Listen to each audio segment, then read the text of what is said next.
Hey, it's the Zen Witch with another installment in my Art of Ritual series. This time I'm going to be wrapping up the discussion of the elements with the element of spirit, the fifth element, and the tools of that element. Now we're going to get some cross-pollination here because I've got some things that are distinctly not from traditional European witchcraft culture. Okay. And let's say here that, Europe doesn't have the market cornered on witchcraft. Every culture, if you go back far enough, has pagan origins, and most have some sort of mystical and magical practice that is at their foundation. So I'm talking about just my tradition, which is from my heritage of my European background, Eastern European and Celtic and Western European. So when we talk about spirit, the tool of spirit is the bell. And, the old thing, bell, book, and candle, and, all that witchcraft stuff. But the bell as the tool of spirit, I have talked before about using a bell in a house blessing because bells clear. And this is the reason that churches have bells on them, because traditionally the bell is seen as something that clears out negative energy. And when you hear a bell, it really does. I mean, it's vibration moving through air, and vibration that resonates and continues and sustains. So you can see how bells kind of got started to be used when they started forging. And I would like to learn a little bit more about the history of bells and like when the big ones started being made, and when they discovered that there's a sound, because you're not going to get that in nature. You're not going to get something that you can go up and smack that is going to go gang and go for a long time. There might be a stone somewhere. I know there are places that have these wonderful resonant stones because of their chemical structure. There are great videos of people drumming on the ice in Lake Baikal, and it makes, these bell-like tones, but they're sort of muffled. So I would love to know when the first time was when somebody experienced a piece of metal that went gung, and they went, holy shit. That cleared some things out. So it is true that sound is vibration. It is true that everything is vibration. Everything resonates at a vibrational level. And that's easy to understand when you hear a bell and you can tell your eardrums are vibrating. Less easy to understand when you're looking at the material world, but those are just very low frequency. The lower the frequency, the denser things are. So when you get to the earth density, it's a very low vibration. But when you go to the other end, to the end of spirit, so here, I'm going to kind of talk about the divide between earth and heaven, and, manifest reality down here, spirit up there, and see if we can pull those two together. Really fighting branching off into Tibetan Buddhism right now. But anyway, so when you have a bell,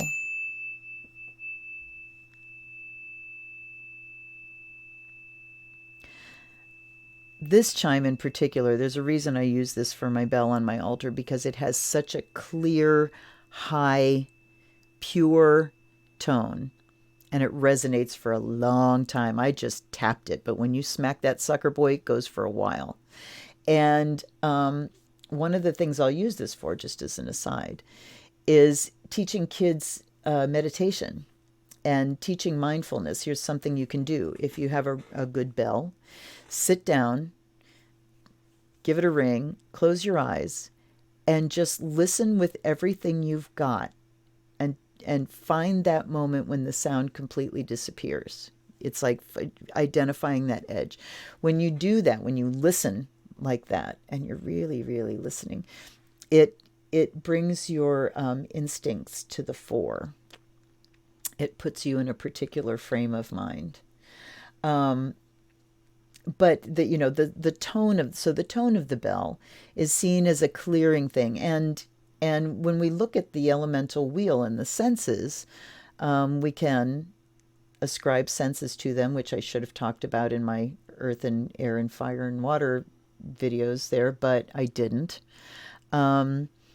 Air is scent. We have to take in air in order to be able to smell things. Fire is vision. You can't see anything if there isn't light. Water is taste. If you've ever been thirsty to the point where your mouth dries out, you can no longer taste anything. There has to be water in order to taste. And earth is touch. If it's not manifest in earth, you can't feel it. So you can perceive it with your touch. It is manifest in the earth realm. And that leaves what for spirit? It leaves hearing.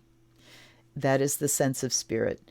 So listening to a bell and as it dissolves can put you in that place where you become more receptive, more sensitive to spirit. And when we're in ritual, spirit is the last thing we invoke. So we go through blessing the elements, and we go through invoking the elements and calling them in. And what we're doing when we're invoking those elements is calling those parts of ourselves to the forefront. We're bringing everything together at once and integrating them.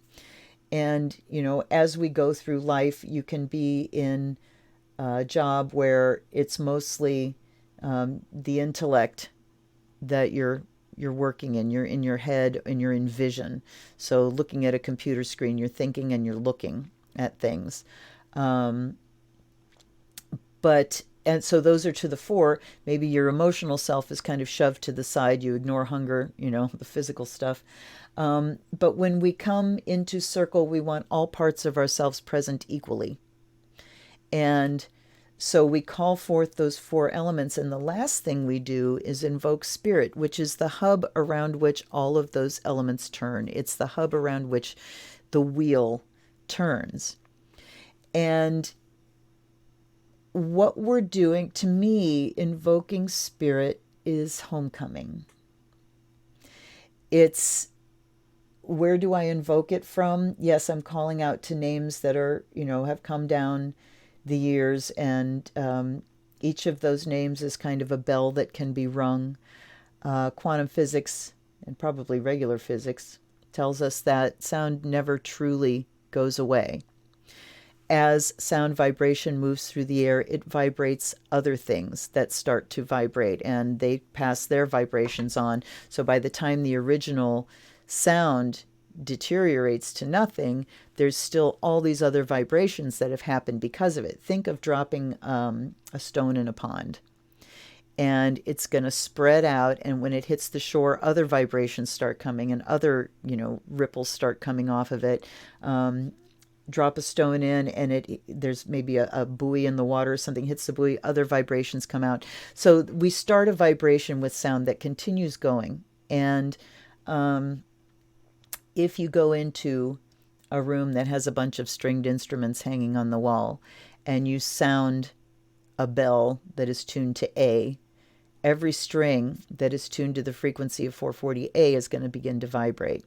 When I use my open-tuned guitar, I have to dampen strings when I'm tuning, because if I hit the C string, all the other C strings are going to start vibrating, and it kind of messes the tone up. So I might dampen those strings so I get the pure tone of that one string while I'm tuning it. But vibrations set other vibrations in motion. And so spirit is that connecting part of everything. It is what it is. It is the universe. But while I'm invoking particular forms of gods, I am ringing those particular bells. And anybody that's ever uttered those names or chanted those names has rung that bell before, and it's still out there vibrating. And when I ring that bell, it revibrates all those other bells that are tuned to that frequency. So, when you are invoking, and this is why I kind of have a problem with invocations being read, although, that's sometimes just the most practical way to do it and make it lovely. But when you are doing it, when you're invoking, element, spirit, whichever. Make it resonant. Make it, vibrate your vocal cords. Don't just, in a conversational tone, I invoke the wind. I invoke. Put some energy through it. Ring that bell. And connect yourself to it. So what we're doing is we've called sort of the baser elements in. We've called in our intellect and our will and our emotions and our physical body all together. But what connects those and what lifts it to the next level is spirit. That is the statement of I am something beyond all of these four things. I am these four things together, and there is something beyond all four of these. There is something that creates all four of these, something that glues all four of these together. And when I step into that place, I am connected to the universe. I'm replugging back into that source. Spirit is source. So while I'm saying names from, other cultures and mystical traditions and whatever, and I feel like I'm calling out there, where I'm really calling to is in here. Those things are living in me because I am the universe. I am the universe with senses. I am the universe able to see and taste and smell and feel. I am spirit with eyes. And so when I invoke spirit, I am making the statement that I am the eternal, able to enjoy my creation because of my senses. So I call those four senses to the fore, but then when I invoke spirit, I am spirit, able to revel in the glory of this creation that I am part of and I also created. So spirit is a big thing. When I get into the realm of talking about spirit, poetry happens because poetry is words that are infused with spirit. Spirit is mystery. Spirit is things that I can experience, but I can't describe. Spirit is transcendence and also going deep inside, going deep, deep inside. So back to the bell. So, this is a bell that I use at the beginning of circle to clear things. I also have this bell on my altar. This is used in Buddhism and Hinduism and, more Eastern-based traditions and altars. Singing bowl, although I don't make it sing very often, it's kind of hard to do. Also has a beautiful, clear tone to it. And so when I am doing my Buddhist practice, I will use this bell. When I come in to take refuge or anything, I will ring this bell. However many times I decide to ring it, once, 3 times, 5 times, 7 times, 9 times. It's usually an odd number. But this is the bell that I use. This sits in front of White Tara on my altar. She's right there. There's White Tara. And this sits in front of her. That's like sort of the Buddhist section of my altar. This is also from Tibetan Buddhism. These are called tingshas. And here's something I learned about these when I was doing the Tibetan Buddhist dance practice with the teachers of that practice. I still do the practice, but when I was in a weekend retreat with them, learning that whole system, I learned that if you see, there's little characters, there's Sanskrit characters inscribed in here. Those are blessings. I don't really know what the characters are. I would have to do a little bit of research. I bought them from Tibetan monks that were here touring. And what I learned is you mostly see people, and forgive me for doing this, you mostly see people holding them like this. They hold them by the handy strap and they go ding, right? But what I learned was this is the way they're supposed to be. The cord is just there to hold them together. But when you use them, this is how they're used. Because if you use them the other way, all the blessings pour out. So these have blessings in them, and if you turn them upside down and use them that way, the blessings pour out. Now, if somebody knows a verifiable source that says that's not true, let me know. But that's what I was taught. So I have several different bells. I also have another brass bell that I've had a lot longer than this, and have used it since then. But that's how I use the bell in circle. And again, the element of spirit is so very important. I mean, in ritual, it's sort of the point of ritual is to reconnect with spirit on every level. But it's also, it's like reconnection, but it's also an alignment of purpose.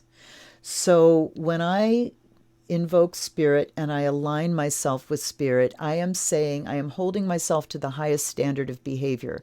I am holding the work I do to be of benefit for the most people, to be for the highest good of all concerned, is the phrase that I use. For the highest good of all concerned, in keeping with each one's personal will and karma, for the highest good of all concerned. There's my spiritual disclaimer, folks. Write it down, use it in your rituals. What this is, and so, spirit runs through all things. So when I'm invoking spirit, I'm lifting everything up to, I want my working to be for the highest good. It's expanding my consciousness beyond my own measly life. Into a spiritual context. And like I said, then you step into the realm of mystery when it's really hard to relate your experience, impossible to relate your experience. That's the definition of mystery. But then as we go through and work, my guides, who are also part of spirit, I put them to work for me. And I got over my spiritual hubris a long time ago, thinking that I know best because of, I've done spell work throughout the years where I knew exactly what I wanted and what was supposed to be done, and it was disastrous. So I learned early on that I don't necessarily know what's the best. I might think it's the best for me now, and here's where to use that which mistake would you rather make trick that's in my air and fire video under the art of ritual. Look that up, please. But it's not only that of really working to understand what the highest good is, but it's putting my guides to work and asking them to filter for me. So asking spirit to help me work for the highest good, because spirit's perspective is a lot higher and broader than mine. My brain has limits. And when I'm doing spell work, I will put the disclaimer, in keeping with each one's personal will and karma. And each one, it's not that I'm doing spell work on other people. I do spell work on myself, for myself. But it's going to affect other people. When I make changes and I take actions, there are other people, first of all in my family that are going to be affected. I don't know who else is going to be affected. So I say, in keeping with each one's personal will and karma. So if I'm putting out healing energy for myself and I'm, dedicating it and giving it away at the end, I want people to be able to choose whether they accept that healing energy or not. Some people are not ready for healing. So that's each one's personal will. When I say karma, it's not my job to remove people from their own karma. That's their job. I can save them from, okay, here's a story. There's a story of a Buddhist, or it's a sea captain, I think it was, and he was a Buddhist, and he's on this ship, and this pirate jumps on the ship, and he's going to kill everybody. And the Buddhist captain, being a pacifist, sees that this pirate is going to be taking on such a shit ton of horrible karma if he kills all these people. So out of compassion and saving him from the horrible karma that he doesn't realize he's about to kick off, he kills the pirate. And he takes that karma onto himself. I will take the karma of having killed another being onto myself in order to save this person from his own horrible karma out of compassion. Talk about a reframe. So, but in general, it's not my business to stop somebody from their karma. Now, let's back up from this as well, saying, if somebody's about to run out in the street in front of a car, you don't just say, oh, that's their karma. I'm not going to, you act out of compassion for all living beings, whatever that entails. At any rate, I want people to be able to choose whether they accept the energy I'm putting out or not. Let's put it that way. It's a boundary. Okay. And the other disclaimer is to my guides and to spirit, in your wisdom, not mine, if there's a reason that I should not be doing this, if this will cause more harm than good, if I am not seeing all of the consequences that I need to see, please stop me. Please delay this. Please get in the way. And, this is for the purpose of keeping what I do as clean as I can possibly keep it. I don't want to cause problems.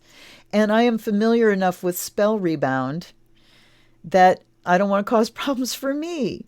So if I'm about to get myself in trouble here, if I'm about to hurt myself and hurt other people, please fucking stop me. and why would you not trust spirit to do that? How could it not be the safest thing to do, to ask the mother of all things and the spirit and the universe itself obeying its own laws to get in the way of making a mistake? So anyway, that's as much as I can say right now about spirit and the tool of spirit. So this is in the context of elements. I will do other videos on specific deities, and there'll be a lot more about spirit there. But for the most part, these are the tools that I use for spirit invocation. That is my understanding of spirit. I hope you got something from that. Please like and subscribe. Please share my stuff. Please set your notifications so you know every time something drops. I'm on course now to start dropping a video every day. Keep your fingers crossed on that one. Please comment down below. I love to hear your thoughts. I love to hear your experiences. I will engage with you. And I look forward to hanging out with you in the quiet zone the next time. This has been the Zen Witch. Thanks for being here. Blessed be.